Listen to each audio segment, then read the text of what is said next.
This is the news on top of the hour. Live from our studio in Georgetown. Kaieteur Radio, 99.1 FM. Good morning and welcome to this morning's newscast on Kaieteur Radio. I am Kevin Smith.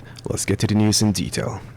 An hour after a wanted bulletin was issued yesterday for 40-year-old Rondell Bacchus, called Killer, in relation to the Main Street execution of Ricardo Fagundes, the man turned himself in at the CID headquarters in Georgetown in the company of his lawyer. Fagundes was riddled with more than 20 bullets as he exited the popular Main Street nightclub Palm Court. According to reports, the act was carried out by two men who had emerged from a heavily tinted white Toyota Fielder wagon. Police revealed that CCTV footage from the cameras in the area of the execution was obtained and is being used for evidential purposes. Bacchus' lawyer said his client has adamantly denied any knowledge of the involvement in the execution. The lawyer further stated that around the time Fagundes was murdered, his client was at a relative's house, which is nowhere near the scene of the crime. In other news, following its acceptance into the Extractive Industries Transparency Initiative, or EITI, in October of 2017, as a candidate member, Guyana is expected to go through its first validation exercise come July 1st. This was confirmed yesterday with the head of Guyana EITI, Dr. Rudy Jadupat. According to the international body which promotes good governance in the oil, gas and mineral sectors, the validation process is an essential feature that serves to provide all stakeholders with an impartial assessment of how the country is implementing EITI's standards. And now let's tell you Mark Anthony Henry, the brother and cousin respectively of Joel and Isaiah Henry, the cousins who were butchered and dumped in the Cotton Tree Backlands, West Coast Berbice, was yesterday charged with the capital offense of murder committed on 68-year-old Sorojdio Diochand. He was arrested on March 31st and charged with the murder of Diochand committed on March 30th at Number 3 Village. The 24-year-old was remanded to prison until April 20th, 2021 for report. Diochand was found in a pool of blood with chop wounds about his face, belly and arms in his home at Number 3 Village. He was one of the men who police arrested, questioned and released over the brutal deaths of Isaiah and Joel. Crime Chief Wendell Blanham had confirmed that Henry had confessed to the murder of Diochand, a pensioner, for revenge. You are tuned into Kaieteur Radio 99.1 and 99.5 FM. This is your morning newscast. We will return after the break.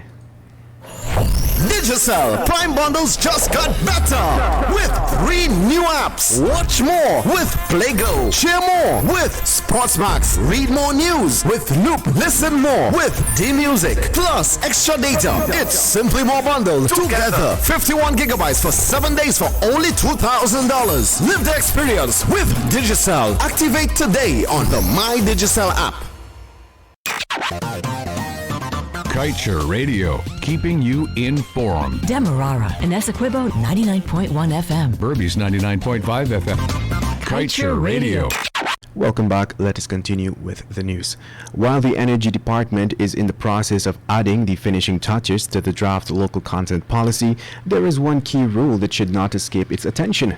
Measure the number of goods and services used as well as locals employed by value and not volume alone. This was noted by Trinidadian local content expert Anthony Paul. Paul said that a company's local content plan must spell out how many people would be employed, for how long, to do what, and how much they will be paid. And while this is being done, he said that one must examine how the foreign participants can be used to build capacity.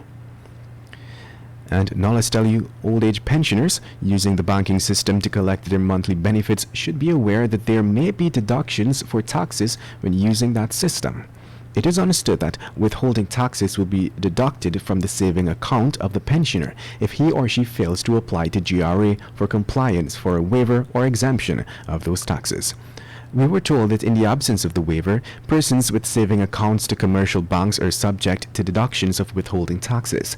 The regulations also emphasize that any such person should approach GRA for compliance. The information follows an announcement by the Ministry of Human Services and Social Security as it introduces a bank payment option for old age pensioners. And moving on, police are searching for a woman who reportedly chopped her boyfriend to the head at number 68 Village, Berbice.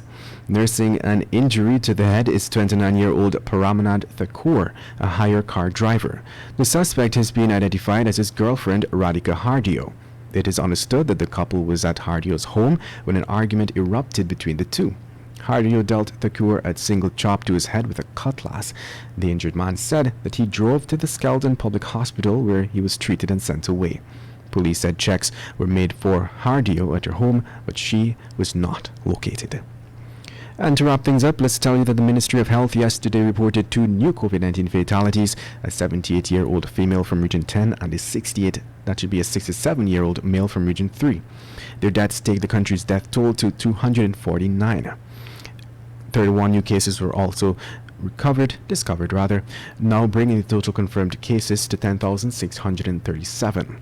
12 persons are in the COVID-19 ICU, 8 persons are in institutional quarantine, 75 in institutional isolation, and 947 in home isolation.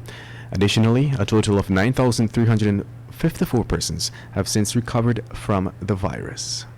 Kaieteur Radio. Covering Guyana from coast to coast. Demerara and Essequibo 99.1 FM. Berbice 99.5 FM. Kaieteur Radio.